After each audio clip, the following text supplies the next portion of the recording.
और इस वक्त महाराष्ट्र के अकोला से बड़ी खबर आ रही है। अकोला में प्रहार जनशक्ति तंजीम के लीडर पर जानलेवा हमला हुआ है। तुषार फुंडकर की गोली लगने से मौत हो गई है। बीती रात नामालूम अफराद ने तुषार फुंडकर पर चलाई थी गोलियां। आपको एक बार फिर बता दें, इस वक्त महाराष्ट्र के अकोला से बड़ी खबर आ रही है, जहां प्रहार जनशक्ति तंजीम के लीडर पर जानलेवा हमला हुआ है। तुषार फुंडकर की गोली लगने से मौत हो गई है। बीती रात नामालूम अफराद ने तुषार फुंडकर पर चलाई थी गोलियां।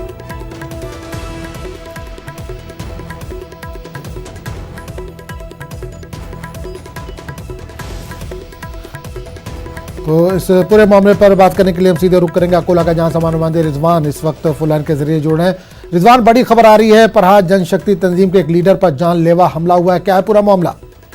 जी आजम, ये जो प्रहार जनशक्ति के जो लीडर है तुषार फुंडकर, ये एक्चुअली बहुत एक्टिव लीडर थे और कल रात, जैसे कि पुलिस के मुताबिक कल रात 10 बजे ये अपनी दुकान की करीब फोन पे बात कर रहे थे, तभी नामालूम अफराद ने पीछे से आकर जो है तो उनकी पीठ पर गोलियां चला दी, जिसके बाद हुआ तो जमीन पर गिर पड़े और फिर उन्हें जो है तो वहां का जो ग्रामीण अस्पताल है आकोट का, वहां पर भर्ती किया गया। लेकिन हालात तशवीशनाक होने की वजह से उन्हें सिविल जो बड़ा हॉस्पिटल अकोला का जो मेन हॉस्पिटल है, वहां पर उन्हें जो निजी अस्पताल है वहां पर उन्हें दाखिल किया गया।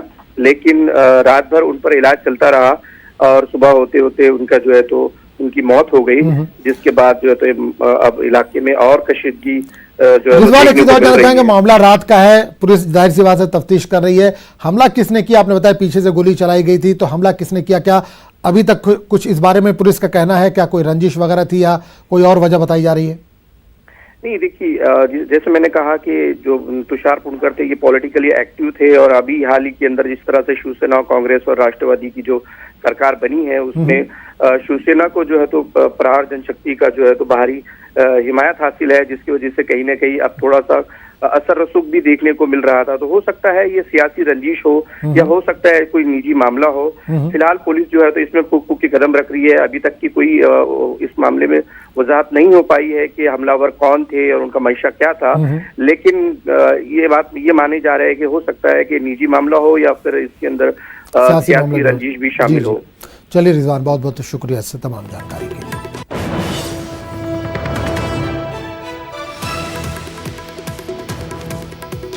तो नाज़रीन, एक बार फिर बता दें कि महाराष्ट्र के अकोला से इस वक्त बड़ी खबर आ रही है। प्रहार जनशक्ति तंजीम के लीडर पर जानलेवा हमला हुआ है। तुषार फुंडकर की गोली लगने से बताया जा रहा है कि मौत हो गई है। बीती रात नामालूम अफराद ने तुषार फुंडकर पर चलाई थी गोलियां।